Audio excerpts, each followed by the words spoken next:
the top of the hour. We're at 3 o'clock. And so I want to be respectful of anybody who might have to sign off right at 3 o'clock. We will definitely stick around. We will still do our Q&A with our speakers. But before we get to that, I just wanted to do a quick plug just in case we have any folks who need to get off now. Just to say thank you so much for joining us today.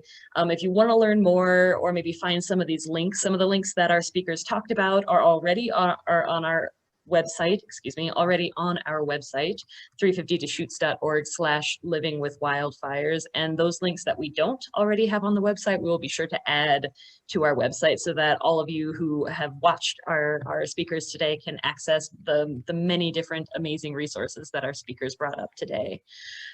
Feel free to please follow us on Instagram and Facebook. We try to put up posts, put up great new information, advertise upcoming webinars or other things that we've got going on, or other things that are going on by other partners who are doing similar work as us on the boards of educating and promoting clean energy and bringing awareness to climate change. And finally, if you like what we've done here today, if you want to see us do more of this sort of thing or help us to be able to do more of this, please consider donating. Any even $5 amount helps. So you can donate at 350toshoots.org/donate. So thank you so much, everybody. Once again, for coming here. If you have to sign off right at the top of the hour, we totally understand. I will make a recording of this available on our website, and I will also post on Facebook and Instagram when that recording is available. So if you do have to sign off now but want to see some of the Q&A, you'll be able to in that recording later on. So that being said, I'm going to go ahead and stop sharing my screen and ask a couple of questions. It looks like many of you have been doing a great job of posting questions in the chat, and we will definitely get to those, and I will be scanning through the chat to try to find all of the ones that were asked during the presentations. But if I don't get around to your question or you're worried that it might be lost because you asked it earlier in the chat, feel free to post it again. First question I have for Boone was the resources on Project Wildfire are amazing and wonderful. And so I have a question. How can folks who maybe don't have internet access or are only able to access the internet, you know, if they're using a public resource like the library, how can those folks get keyed into all of the resources, particularly emergency services or learning how to prepare for those emergency situations ahead of time? Yeah, that's a pretty good question. I guess we all come to rely on the internet so much. If you go to Project, there I started, right? If you go to Project Wildfire, you grab my phone number. You yes. can call my number, and I can put it into the chat as well. This is the weekend, but I don't normally work the weekends. But we can put that in there, and then you guys can call, leave me messages. Generally, I usually email stuff out, but I also have hard printed resources as well. Just looking up a couple of things, but I have hard printed resources. So if there are things that you want, or like you want that little fold out book to be able to fill out and plan for evacuations, I've got quite literally a couple thousand of those recently printed, and we're always continually printing and handing that stuff out and distributing it through the communities. So I have all that stuff as well.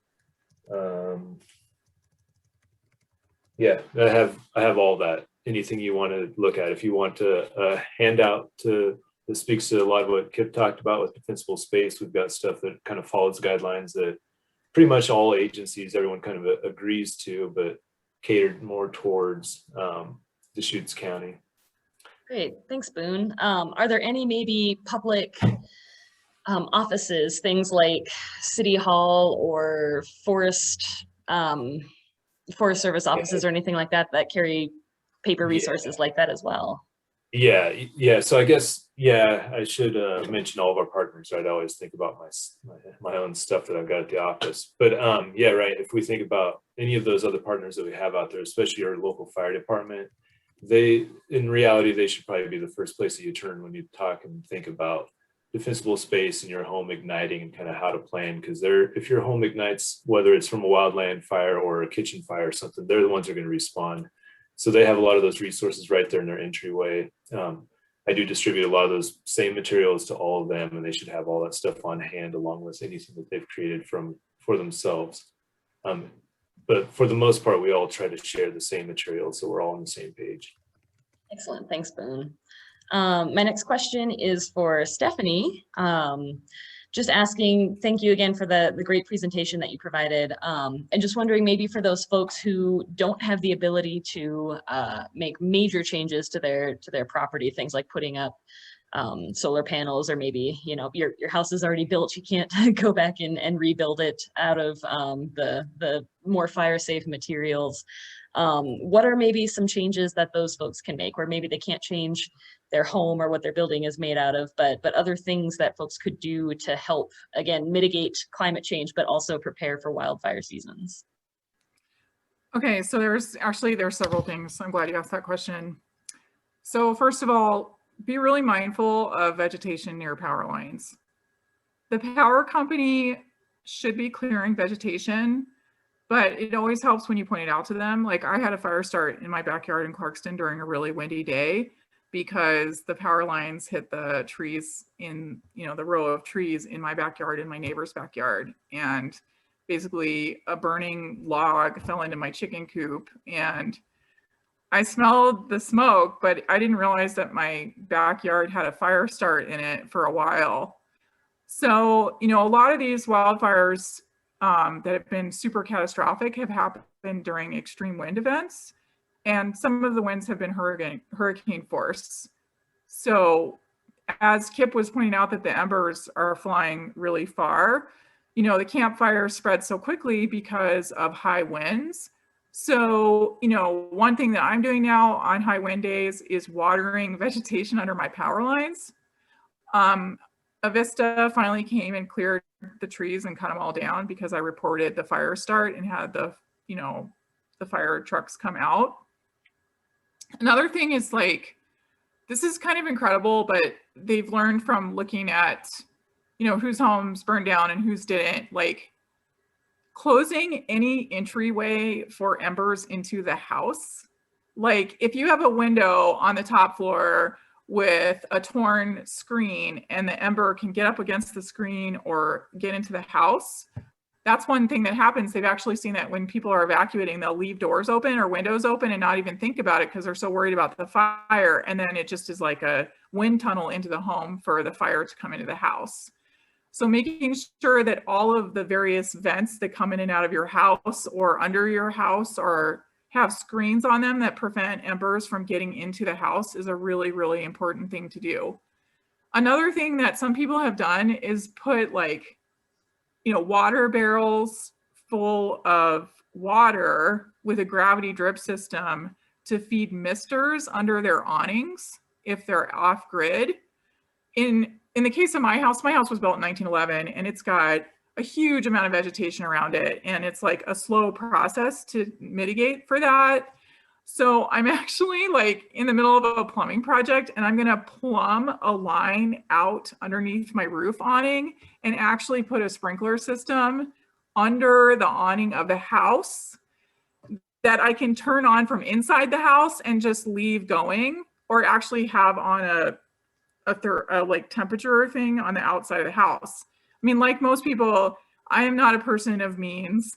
I can't do a lot, but that's probably the cheapest thing that I can do is get on YouTube, do a little DIY plumbing, and get a sprinkler system under my awnings, because it's very difficult to catch a wet house on fire. And in my case, you know, I selected a house that had a metal roof because I study these things. But if you don't have a metal roof, you know, or a shingle roof and you have shakes on your roof, like, that would be a huge priority to deal with that first. And then, you know, another thing to remember is that in some cases, people haven't been able to get out in time. They haven't had a good enough warning. And I'm actually thinking about putting a fire sensor, a fire alarm outside of the house that's wired into the fire alarms inside the house, so that I wake up if there's smoke. You know, the guy that studied peregrine falcons forever died in his house in Sonoma County during a wildfire because he didn't wake up. Think about the neighbors that you have around you and who are elderly and mobility limited. You know, my mother-in-law lives in an RV in my driveway right now. So My worst nightmare is waking up in the middle of the night and having to figure out how to get my mother-in-law into a car really, really quickly. So if you know people that are mobility limited in your neighborhood, think about them and how you would get them out, as well as your pets and your child, or if you're going to let the pets go.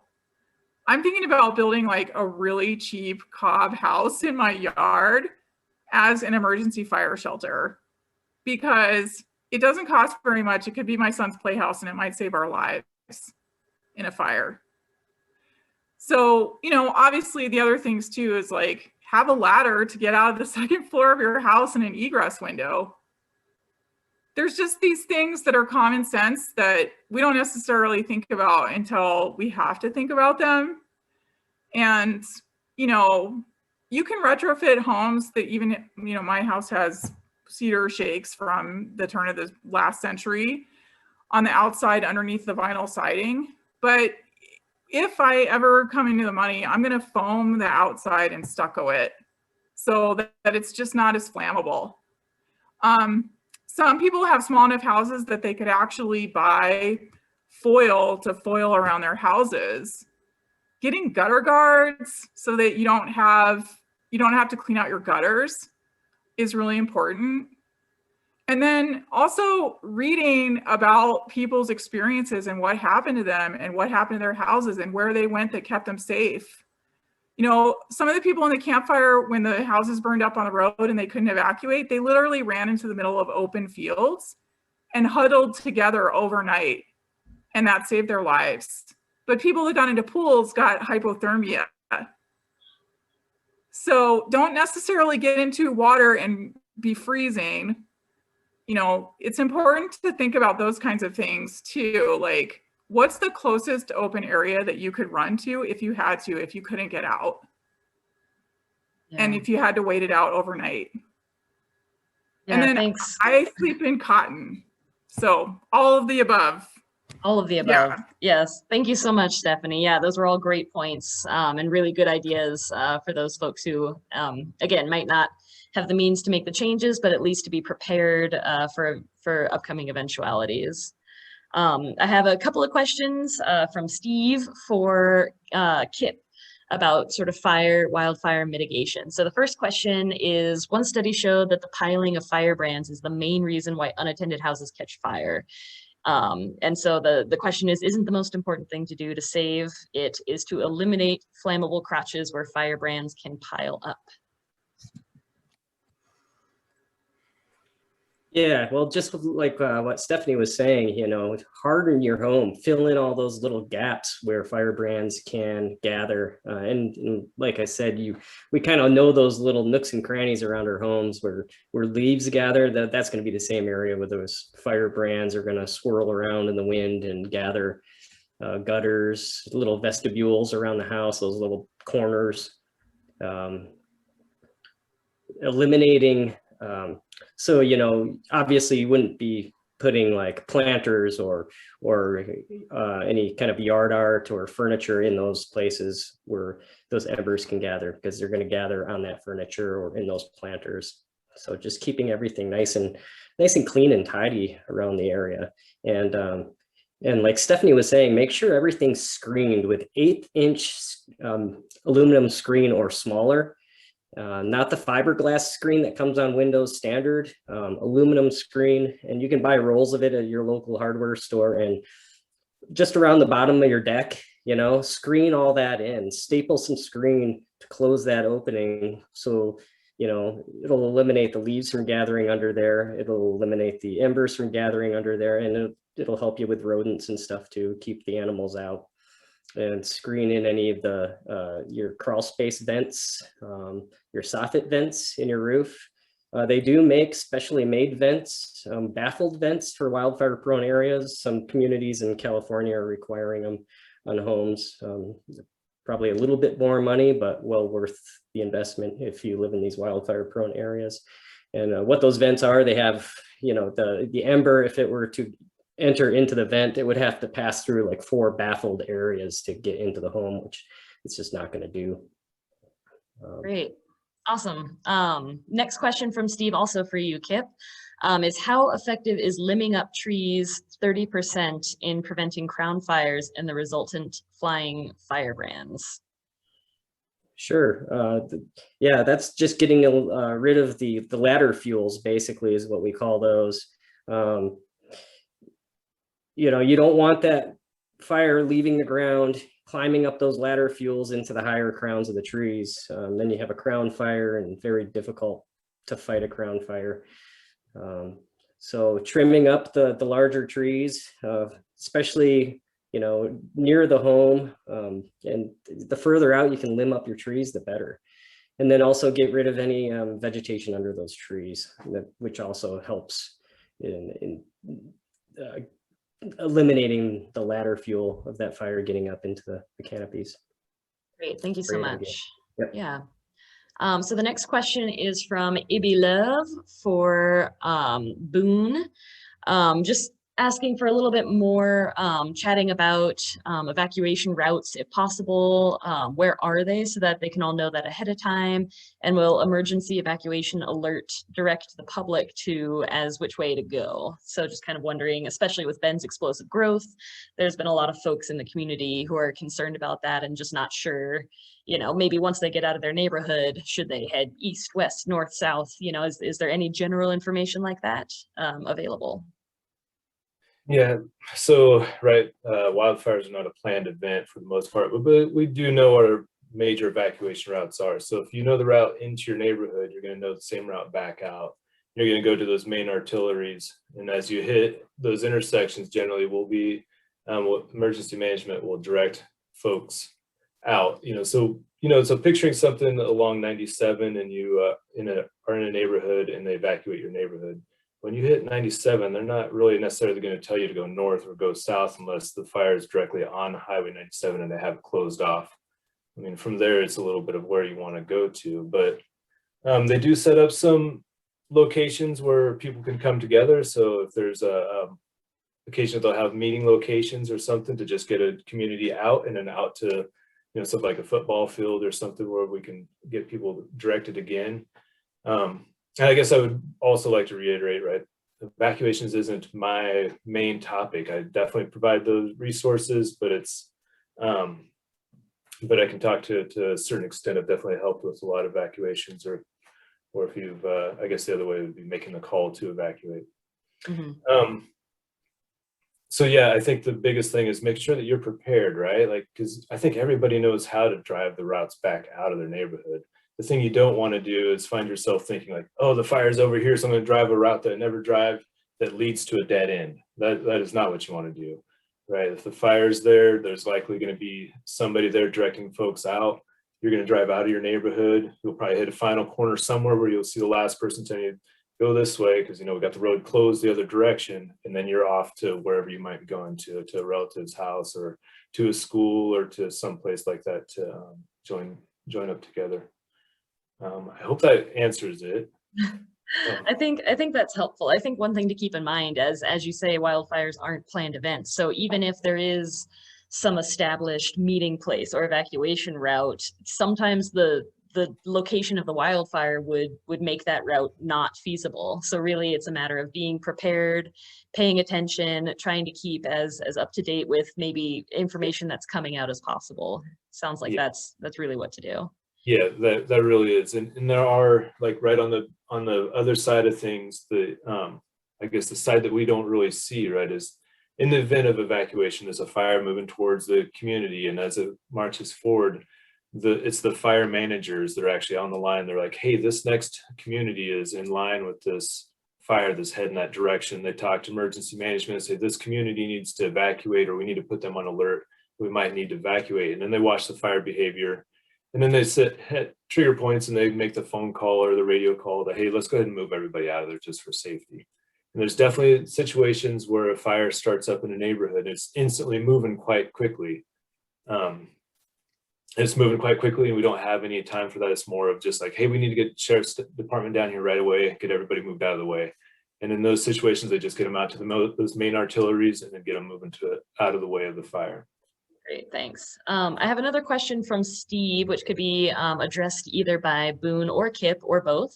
But the question is, why don't communities like Black Butte Ranch, Sun River, Tollgate, and others have a 100-yard buffer of clear cut around them? And Kip, for your sort of information, Black Butte Ranch and Sun River are more sort of resort or vacation communities where there's a lot of big old trees, a lot of sort of cabins and vacation home sorts of locations that are somewhat located kind of in the middle of a forest. So why don't those folks have that required 100-yard buffer?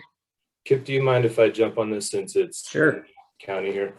This Absolutely. is a talk that, you know, I've often talked to folks about, right? And I think the thing to keep in mind, right, is we've got 30 years of research that tells us that a home survivability mostly depends on the last 100 foot around your home. And the stuff that happens beyond that has little impact to us as far as the home survivability. And that's because most homes are ignited by ember fallout. So when we have embers falling out, it's falling into receptive fuel beds. It's igniting the home. So it might be bark mulch around the home. So that's something we want to watch for. Gutters that haven't been cleaned out that also have a receptive fuel bed in them. Or maybe the building materials themselves, like having a shake shingle roof or shingle siding or something like that with something like pine needles or bark mulch up against it. I was hoping to find that image of those 3 zones because I think it's pretty key to kind of understanding the fire moving through the environment and what that, hold on a second, I'm gonna get to one of those slides so we can, and I want to share screen if people don't mind. So there's quite a few questions around this, and this is like something that I talk quite a bit to. Oops, there it is. And then really fast, I'm moving as quick as I can. Please bear with me. I'm sorry. Okay, so we have those 3 zones around our home. Kip showed these earlier, right? And the way that the fire is moving through the landscape, when it's out in the wildland, it might be moving in some kind of uniform line or something, and it's torching trees, and there may be groups, anything from a single tree to a group of trees torching, or an actual active crown fire that's moving. But when it's in the crowns, what we want to do is see that fire change behavior as it approaches our house, right? So as those trees are torching, they're throwing embers out ahead of the fire, starting new little fires, and that stuff's all burning together. And it's continuing to do that. That fire is progressing through the landscape. When it gets to our home, we want to see it when we hit this 100 foot around here. This is the zone that we've modified the fuels. We've removed all those ladder fuels that Kip was just talking about. We've removed the brush that's beneath the drip line of the tree, add a little bit to that, right? Drip line is kind of the canopy diameter. So you want to remove those. And then you also want to remove the limbs 3 times the height of the fuels. So that's usually somewhere in that 6 to 10 foot height. And that eliminates those trees from torching now. So now you don't have that ember source that's casting embers out onto your home. And then when you hit that 30 foot mark, so the fire, right, if you're picturing it, it's moved from burning into the trees and torching trees to now it's down into the surface fuels, and it's not torching into those trees. It's not throwing embers out. You hit the 30 foot mark. That's where you should really know your landscaping around your house. Pretty much all of those plants should be some kind of fire resistant plant. You should know every one of them that's out there. You shouldn't have that juniper, arborvitae, low growing stuff. And the juniper trees can be all right if they're limbed up, but that low growing arborvitae juniper that's all the way to the ground that Kip showed pictures of, those are amazing pictures, by the way, Kip. I thought those were awesome. That zone is where we need all those fire resistant plants. So now it's hitting that next zone, and that fire is having a hard time navigating and moving through that area. It's actually becoming discontinuous. It's not burning anything anymore. And then we hit that 0 to 5. That's where we have our completely non-combustible zone. So in theory, that would be raked down to dirt, or we've got some kind of gravel or decomposed granite or some kind of pathway around the house, or green, nice, lush lawn all the way up to the house, but the fire can't burn it. And then when we're creating that 0 to 5, we need to remember that we want to be thinking about anything that's attached to the house is part of the house. So if you have a deck or a fence or something like that, that should be considered part of the house and should also have that 0 to 5, or a disconnect like Kip showed earlier with the nice metal gate where the fence is no longer connected to the house. So I just want to kind of cover those things, right? Those are kind of some big concepts that I think are a little bit reoccurring right now. Yeah, I'm gonna quit sharing. All right, thanks, Boone. So Steve responded kind of with a little bit more detail about his question about Black Butte Ranch. So I'll read it out so that folks can see the difference with Black Butte Ranch, Toll Gate, and Sun River is that these have a lot of forest within, not just houses and landscaping. And seems like a 100-yard buffer would prevent embers from going as far into these communities. And then he also added in a correction for kind of what I said, which is that more and more people live in those areas full time, and they're not just vacation cabins, they are full-on neighborhoods. So my apologies for misspeaking and generalizing and saying that they're primarily vacation homes. Yeah. So if you don't have a way for the fire to move from the ground to the crowns, then your trees are going to be safe, and the trees provide a couple of different benefits as well to your home, right? So if you have trees within your landscaping, they're providing two benefits to your home from home ignitions. The one is it's sheltering your home from embers that are being cast ahead. The trees actually catch the embers. Trees don't ignite from embers landing in the limbs. And then the other one is when you're talking about probability of ignition, right? There's inputs to probability of ignition, actual like crunching of the numbers. And one of that is a yes or no, whether or not it's shaded. So tall trees often are providing a shading effect, which is lowering the probability of ignition of a home as well. Okay, thanks for clarifying that, Boone. Yeah, so yeah, the really tall trees, as long as their branches, the lower branches have been cleared, it sounds like they actually can do more to protect a home rather than catching on fire and causing more fires in those areas. Excellent, thank you. I would like to bring attention and invite Kip maybe to speak and clarify. There's been kind of a side conversation happening in the chat here, which is excellent. I'm glad that folks are utilizing the chat. But there's a conversation going on right now about decking and the types of materials for decking and what is good or not. It looks like there's a discussion about cedar versus redwood versus sort of a Trex deck that might have fire resistant synthetic deck material. So Kip, would you like to speak on that, please? Sure. Yeah, there's been in the past, we've always talked about, using synthetic decking over wood decking, but it's just hasn't been proven that the well-maintained wood decking is a bad component of having near your home. So we're finding that, and studies have shown that the synthetic decks are catching on fire, and once they do get going, they're pretty hard to get out unless the fire department shows up with foam on their fire engine, because they are made of a petroleum products. A lot of them are. So once that gets going, it burns a lot hotter, and it's a lot harder to put out. Cedar and redwood, when well maintained and stained and sanded every few years, are great decks. And with wildfires comes wind. So when an ember lands on that deck, if it doesn't stick around for too long, it's most likely going to be blown off the deck.